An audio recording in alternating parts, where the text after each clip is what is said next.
A checkup of Connecticut's cash flow. The GOP says the state's balances are perilous, but Connecticut's treasurer says it's their characterization that is dangerous. Also, President Clinton is coming to Connecticut. We'll tell you about the unique opportunity Connecticut residents will have to ask him some good questions. And we'll bring you up to date on what's happening at the Capitol. Big crowds, big issues. There's a lot of work to be done, and time is running out.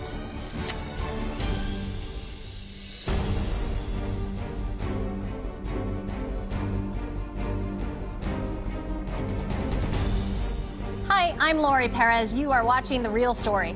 Connecticut's state treasurer and Connecticut Republicans are at odds over what the state's cash balances are and what that means. It's an important point because both say the other's position is misleading and could have consequences in the long run. Our first guest, Representative Vin Candelora, was the original author of the legislation requiring cash flow reporting. Also joining us is Christine Stuart of CTNewsJunkie.com. Thanks both of you for being here. Thank you for having me. Representative Candelora, if you could just kind of set the scene for the disagreement. I know you have concerns because the state treasurer used money from the state's capital programs, so she transferred some bond funds to help pay for operating expenses, and you have a problem with that. Generally, we have a common cash pool, so all our money is pooled into one bank account, if you will. It is acceptable for the treasurer at times to borrow from bond proceeds in order to operate our government. That's not necessarily the issue I have. The issue I have right now is that we are starting to see a dangerous trend where our cash that should be available for operating is drying up. And so for the past 3 consecutive months, we've seen the treasurer need to dip into our bond proceeds in order to continue to operate government. And those levels have dropped to as low as $60 million. And so what would you like to see her to do? Well, I think what should now happen is the legislature, and certainly the executive branch, the governor's office, needs to ask why this is happening. Right now we have $700 million less than we had last year in the bank. And so we need to know why our cash flow is dipping so low. Is it that we're spending more than we projected in the budget, or are our revenues coming up short? Can you talk a little bit about why this is happening now, and when was the last time this happened, these types of transfers, these interfund transfers? Sure. As far as I know, the interfund transfers have only occurred on 2 other occasions, and that was back in 2003 when the stock market had crashed, and then again in 2008, I believe, somewhere around that time, when again we saw a drop in the stock market. The reason why I think it's happening now, in part, is because we've depleted our savings account. Over the last couple of years, if people might recall, the rainy day fund, our savings account, was depleted in order to make up for the deficits that we have. Mm-hmm. So right now we're sort of taking money in and spending it at the same pace as it's coming in. So we're sort of just right at the zero mark. Has she agreed to, I know that the Republican leader, Larry Cafaro, has asked for a meeting with her. Has she agreed to meet with you guys? She has not yet. And I think what's important is that the legislature, especially the Finance and Appropriations Committee, needs to come together in a public forum to have some of these questions asked. When I first got in the legislature, we didn't even know that there was a common cash pool. It would surprise some people.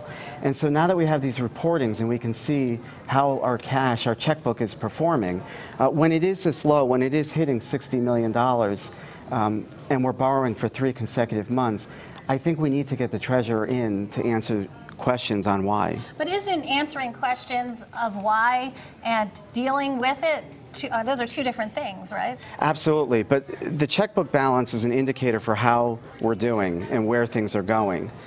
So if we see things are starting to get into the negative, our budget may be out of balance. So when you then look at Moody's downgrading us, you look at our Office of Fiscal Analysis saying, look, we're running a deficit, it may be as high as $234 million. You start saying, you know what, things might not be as good as the governor says. He continues to say we're going to end the year in the black. But when your checkbook balance is negative, it doesn't seem that that's what's going to happen come June. But this transferring of money from the capital programs to the operational fund, I mean, that's not going to be reflected. I mean, that's not going to impact, like, Moody's. It probably wouldn't. It's an acceptable practice. The treasurer's perfectly within her purview to manage the cash by making these transfers. But what will be reflected is that if we continue into the negative, eventually it's going to indicate that we're either spending too much and we're going to end the year in a deficit. Was this about a little bit of the argument, some have said, is a little bit about semantics. It's, you know, you used the word, the treasurer actually used the word too, of borrowing from one fund to another when there's actually no borrowing going on.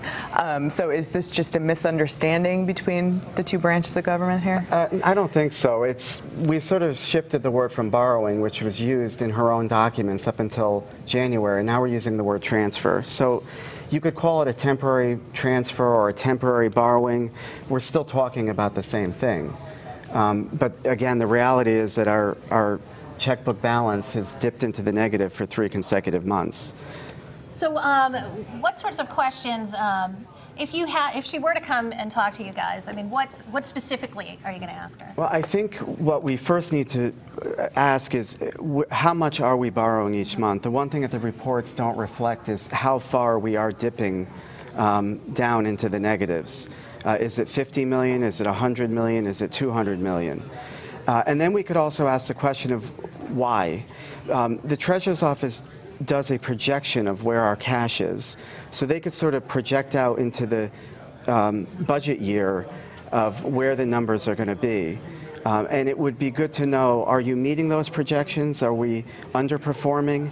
In my conversations with the Treasurer's Office, the projections are off as much as 2%, which is about 200 million.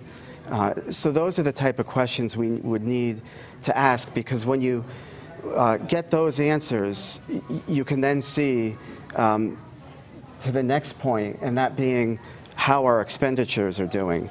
We've talked about how well our union concession savings are coming in, and there's been talk, where is the savings from the $180 million suggestion box? The comptroller just issued a report on the savings for the pension, and none of it's been substantiated yet. The auditors have said we can't certify those savings. And so that's what we really need to start attacking. We had just a few seconds left, but the issue came up briefly in appropriations today, or? The issue came up briefly in that if we did transition to GAP, which we have to pay off $1.75 billion, which Connecticut basically owes itself, then it wouldn't be having these cash flow issues, is what the governor's budget director said. So, you know, if we did have a rainy day fund, we wouldn't have cash flow issues for the most part. Right, right. Interesting. Well, it's a complicated issue, and we appreciate your articles on it and your taking time to come here and try and help us explain it today. Sure. Thanks. Thanks to both of you for being here. The capital city is gearing up for a visit from President Bill Clinton, and lucky crowd members should be getting their questions ready.